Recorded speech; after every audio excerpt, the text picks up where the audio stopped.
இயேசு கிறிஸ்துவின் நேற்ற நாமத்தில் என் அன்பின் வாழ்த்துக்கள். பிரியமானவர்களே, இன்றைக்கு நான் எடுத்துக்கொண்ட ஒரு வேத பகுதி ஊழியம் செய்வதனால் வருகின்ற ஆசீர்வாதங்கள். ஊழியத்தின் விளைவாக நமக்கு வருகின்ற தேவ ஆசீர்வாதங்களை குறித்து நாம் பார்ப்போம்.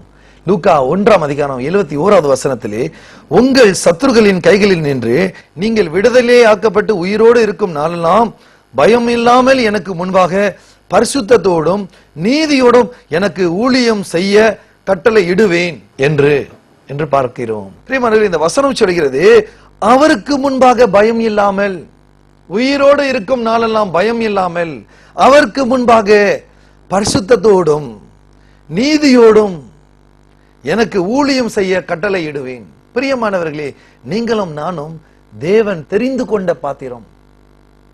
ஆகவேதான் நாம் எப்படி ஊழியம் செய்ய வேண்டும்? பரிசுத்தத்தோடு நீதியோடு அவருக்கு முன்பாக ஊழியம் செய்ய நம்மை தேவன் கட்டளை இடுகிறார். பிரியமானவர்களே, ரட்சிக்கப்பட்ட நாம் அனைவரும் ஒரு வகையில தேவனுடைய ஊழியர்கள். அடுத்தவர்களுக்கு நம்ம எடுத்து காட்டுகிற ஊழியர்கள், அடுத்தவர்களுக்கு முன்பாக உண்மையும் உத்தமமாய் வாழ்கிற ஊழியர்கள், அடுத்தவர்களுக்கு முன்பாக நம்ம பிரமாணிக்கத்தோடு தேவனுக்கு சாட்சியாய் வாழ்கிறவர்கள், அத்தனை பேரும் ஊழியர்கள். நாம் பெரிய நற்செய்தி அறிவிக்கிறவர்களாய் இருந்தாதான் ஊழியர் என்று நினைக்கிறோமா? அல்ல. நாம் செய்கிற ஒவ்வொரு காரியத்திலும் நாம் ஊழியம் செய்கிறோம் என்று நினைத்து தேவனுக்கு செய்வதெல்லாம் நாம் பரிசுத்தத்தோடும் நீதியோடும் செய்யும் பொழுது அவைகள் அனைத்தும் ஊழியம் எனப்படும். அவைகள் அனைத்தும் ஊழியம் எனப்படும்.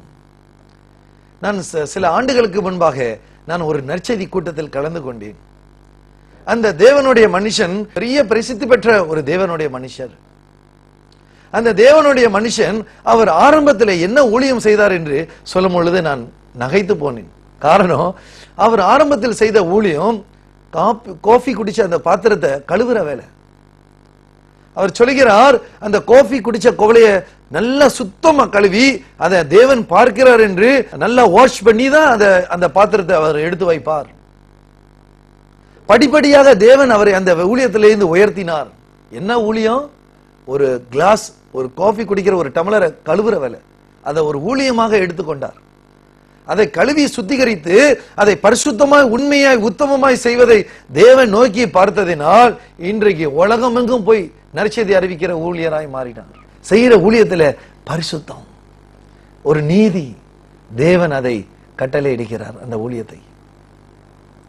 சில ஆண்டுகள் கழித்து ஒரு பெண்மணி வந்து அந்த தேவனுடைய மனுஷனாகி அந்த ஊழியரிடம் கேட்டாராம், நானும் அநேக ஆண்டுகள் அந்த பாத்திரத்தை கழுவுற வேலை தான் நானும் செய்யறேன், நானும் இந்த காஃபி டம்ளர் எல்லாத்தையும் நான் கழுவி சுத்திகரிக்கிற வேலையை தான் செய்யறேன், எனக்கு உயர்வை காணாமே என்று கேட்டாராம். நீங்க எப்படி செய்யறீங்க என்று இந்த ஊழியர் கேட்டாராம். சில டைம்ல கழுவாமலே போட்டு கொடுத்துருவாங்களா அடுத்த ஆளுக்கு. பாத்துங்களா, அந்த கழுவாம கொடுக்கிற இந்த ஒரு ஊழியத்தை அந்த தேவன் பார்க்கிறார் அல்லவா? ஒரு கிளாஸ கூட கழுவுறதையும் கழுவாத விதங்களையும் தேவன் பார்க்கிறார் என்றால் அவருடைய ஊழியக்காரர்களை, அவருக்கு ஊழியம் செய்கிறவர்களை தேவன் எத்தனை அருமையா நம்மளை போஷிக்கிற தேவன், எப்படி பாதுகாக்கிற தேவன். அவர் நம்மை பார்க்காமல் இருப்பாரா? நம்மளை பார்த்து கொண்டிருக்கிறார். அவருக்கு முன்பாக ஊழியம் செய்கிறவர்கள் எவ்வளவு வித்தியாசமான ஒரு பார்வை இடுகிறார். அப்ப தேவன் ஊழியக்காரர்களை அழைக்கிறார், ஊழியர்களை உருவாக்குகிறார், ஊழியர்களை நினைக்கிறார், ஊழியர்களுக்கு கட்டளை இடுகிறார். ஆனா தேவன் விரும்புகிற ஊழியத்துல ஒரு உண்மை, ஒரு நீதி, ஒரு பரிசுத்தம் காணப்படுகிறதா? அவர்களை உற்று நோக்கி கவனிக்கிறார். நானும் ஊழியம் செய்து கொண்டு இருந்த நாட்கள் அநேக ஆண்டுகள் ஊழியம் செய்து கொண்டிருந்தேன். ஒரு நாள் நான் ஆலயத்துக்கு போகும் பொழுது மனம் சோர்வோடு நான் அந்த ஆலயத்தின் வாசலிலே நான் நுழைந்தேன். கொஞ்சம் லேட்டாக தான் போய் சேர்ந்தேன். நான் அந்த ஆலயத்தில் அன்றைக்கு நற்செய்தி வாசிக்கப்பட்ட அந்த வாசகம் என்னை உற்சாகப்படுத்தினது. சோர்ந்து போன எனக்கு உற்சாகப்படுத்தினது. சோர்ந்து பலமே இல்லாம நான் அந்த ஆலயத்துக்கு போனேன். ஆண்டவரே, நீமே போச்சு, ஆண்டவரே ஊழியமே போச்சு, வேதனையோடு நான் போய் கொண்டிருந்தேன். இந்த ஆண்டவருடைய வார்த்தை என்னை பலப்படுத்தினது. மல்கியா புஸ்தகம் 3:18 வசனம் இவ்வாறாக சொல்கிறது, அப்பொழுது நீங்கள் நீதிமானுக்கும் துன்மார்க்கனுக்கும் தேவனுக்கு ஊழியம் செய்கிறவனுக்கும் அவருக்கு ஊழியம் செய்யாதவனுக்கும் இருக்கிற வித்தியாசத்தை திரும்பவும் காண்பீர்கள். பிரியமானவர்கள், இந்த வசனத்தை வாசித்து பாருங்கள். எப்பொழுது நீங்கள் அப்பொழுது நீதிமான்க்கும் துன்மார்க்கனுக்கும். தேவனுடைய ஊழியத்தை அசட்டை செய்யாதபடி நீதியோடும் நேர்மையோடும் செய்கிறவனுக்கும் தேவனுக்கு உண்மையும் உத்தமமாய் ஊழியம் செய்கிறவனுக்கும் செய்யாதவனுக்கும் வித்தியாசத்தை நீங்கள் காண்பீர்கள் என்று சொன்னார். அந்த வசனம் என்னை உற்சாகப்படுத்தினது. நாம் தேவனுடைய ஊழியத்தை செய்கிறோம் அல்லவா, ஒரு நாள் நம்மை தேவன் உயர்த்துவான் என்று விசுவாசித்தேன். அந்த உயர்வு பாருங்கள், எங்கேயோ வாழ்ந்த நாங்கள் எங்களுடைய பர்மா தேசத்தை அநேக மக்களுக்கு சொன்னால் அறிய மாட்டார்கள். சமீபத்தில் நாங்கள் இஸ்ரேல் தேசத்தில் போய் பர்மா என்று சொல்லும் பொழுது இமிகிரேஷன் உள்ள அந்த பணியாளர்கள் அவைகளை நோக்கி பார்த்து, என்ன இந்த பர்மா மியான்மர் என்று அவர்கள் கேட்டார்கள். எவ்வளவு ஒரு வித்தியாசம் பாருங்க. பர்மா என்ற தேசத்தை ரொம்ப பேருக்கு தெரியாது. ஆனால் அந்த தேசத்திலே அவருக்கு ஊழியம் செய்கிற என்னை ஆண்டவர் தேர்ந்தெடுத்து இன்றைய தினத்திலே இந்த நற்செய்தியை அறிவிக்கிறதுக்கு ஆண்டவர் பயன்படுத்தினார் என்றால் வித்தியாசம் உண்டு. இது ஆரம்பம், இது வித்தியாசம் உண்டு. பிரியமானவர்களே, நீங்கள் எந்த சூழ்நிலையிலே எந்த விதத்தில் நீங்கள் ஆண்டவருக்கு ஊழியம் செய்வது என்பது முக்கியம் அல்ல. ஆனா அந்த ஊழியத்தில் நீங்கள் பரிசுத்தத்தோடும் நீதியோடும் ஊழியம் செய்கிறீர்கள் என்று ஆண்டவர் உங்களை நோக்கி பார்க்கிறார். நீங்கள் பரிசுத்தமும் உண்மையும் உங்களிடத்தில் ஆண்டவர் பார்ப்பது நிச்சயம். அதை இந்த பார்த்து கொண்டு இருக்கிற விதத்தில் நீங்கள் வித்தியாசத்தை காண்பீர்கள், வித்தியாசத்தை காண்பீர்கள். நீங்கள் பரிசுத்தமாய் உண்மையாய் ஊழியம் செய்யும் பொழுது ஊழியத்தில் வளர்வீர்கள், ஊழியம் பெருகும், ஆசீர்வதிக்கப்படும், இன்னும் ஒரு மேலான உயர்வை ஆண்டவர் கொடுப்பார். பிரியமானவர்களே, நீங்கள் எந்த ஊழியத்தை செய்கிறீர்களோ அந்த ஊழியத்தில் பரிசுத்தம், அந்த ஊழியத்தில் ஒரு நீதி இருப்பாயாகில் என் தேவனாகிய கர்த்தர் உங்களை வித்தியாசத்தை காண செய்வார். ஊழியம் செய்யாதவனுக்கும் செய்கிறவனுக்கும் வித்தியாசத்தை காண்பீர்கள் என்று வசனம் சொல்கிறது. எனக்கு ரொம்ப உற்சாகப்படுத்தினது. அப்போஸ்தலனாகிய பவுலடிகள் சொல்கிறார், ரோமர் 12:11 அசதியாயிராமல் ஜாக்கிரதையாயிருங்கள், அசதியாயிராமல் ஜாக்கிரதையாயிருங்கள், ஆவியிலே அனலாயிருங்கள், கர்த்தருக்கு ஊழியம் செய்யுங்கள் என்று கட்டளை இடுகிறார். பிரியமானவர்களே, அசதியா இருக்காதீர்கள், ஊழியம் செய்வதில் அசதியா இருக்காதீர்கள், ஆவியிலே அனலாயிருங்கள், உற்சாகமாயிருங்கள். ஆவியிலே மீண்டுமாய் சொல்கிறார், கர்த்தருக்கு ஊழியம் செய்யுங்கள். நீங்கள் கர்த்தருக்கு ஊழியம் செய்யுங்கள்.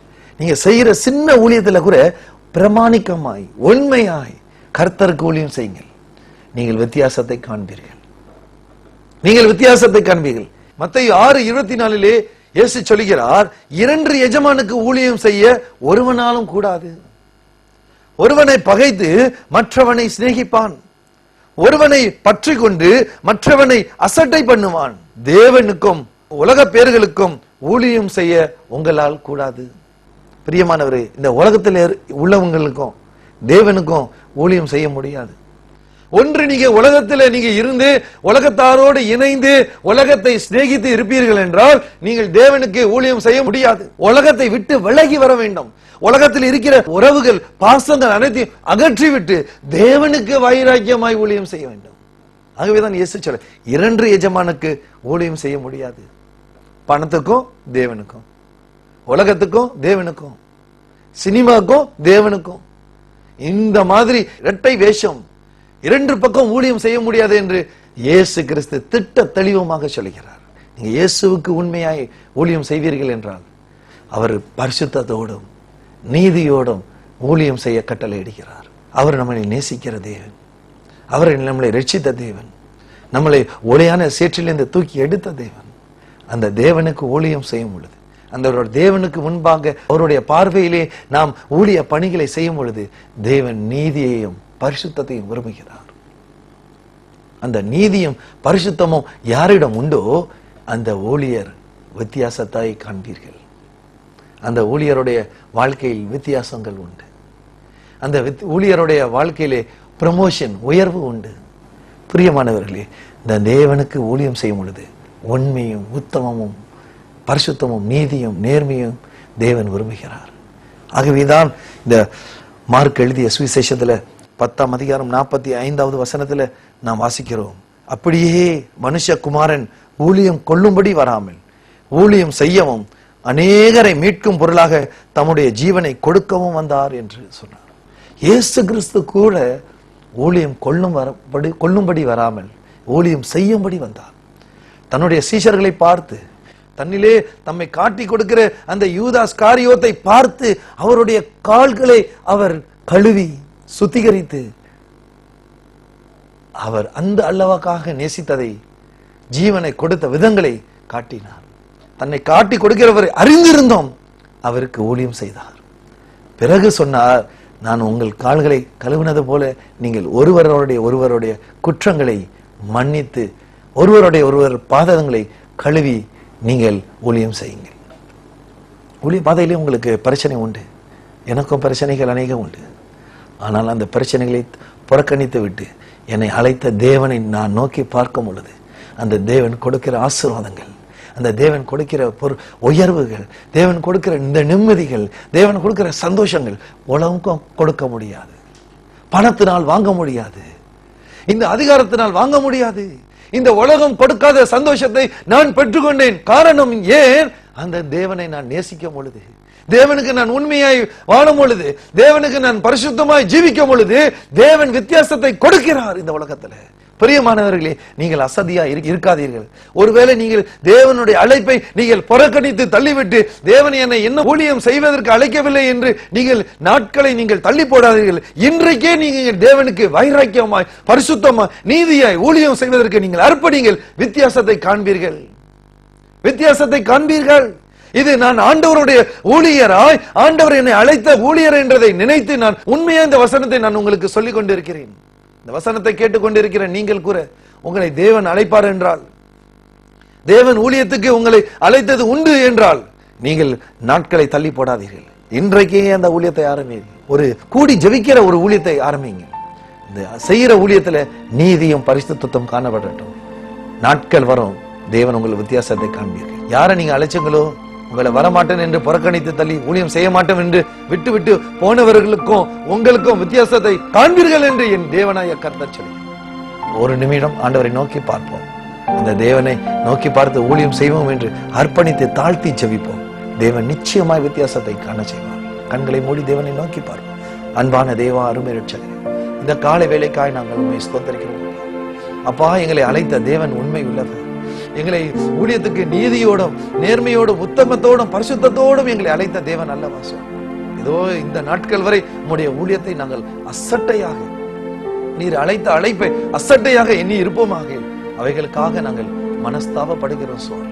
ஒரு விஷயங்களை மன்னியமான, ஒரு விஷயங்களை நோக்கி பாரும். இந்த நிகழ்ச்சியை பார்த்து கொண்டிருக்கிற ஒவ்வொரு சகோதரி சகோதரனை நோக்கி பாரும்.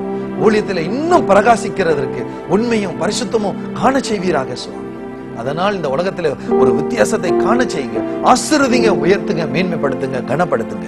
வளமுள்ள இயேசு சுவாமி நாமத்தினாலே ஜெபிக்கிறோம் பிதாவே. பிரியமானவர்களே, நிச்சயமாய் நீங்கள் வித்தியாசத்தை காண்பீர்கள். கர்த்தருக்காக வைராக்கியமாக எலியாக்களை போல, எலிசாக்களை போல, தெபோராளை போல நீங்கள் ஊழியம் செய்யுங்கள். நீங்கள் நிச்சயமாய் வித்தியாசத்தை காண்பீர்கள். கர்த்தர் உங்களை ஆசீர்வதிப்பாராக. ஆமென். அன்பானவர்களே, எங்கள் ஊழியத்தின் வாயிலாக மாதந்தோறும் எழுப்புதல் நற்செய்தி கூட்டங்கள், முழு இரவு ஜெபங்கள், வாலிபர் நற்செய்தி கூட்டங்கள் மற்றும் வெள்ளிதோறும் உபவாச கூட்டங்களும் நடைபெறுகிறது. உங்கள் ஜெப தேவைகளுக்கும் மேலும் ஆலோசனைகளுக்கும் நீங்கள் எங்களோடு தொடர்பு கொள்ள வேண்டிய முகவரி: சுவிசேஷகர் சகோதரன் ஆல்பர்ட், தொலைபேசி எண் 0095141425, இமெயில் albert@gmail.com.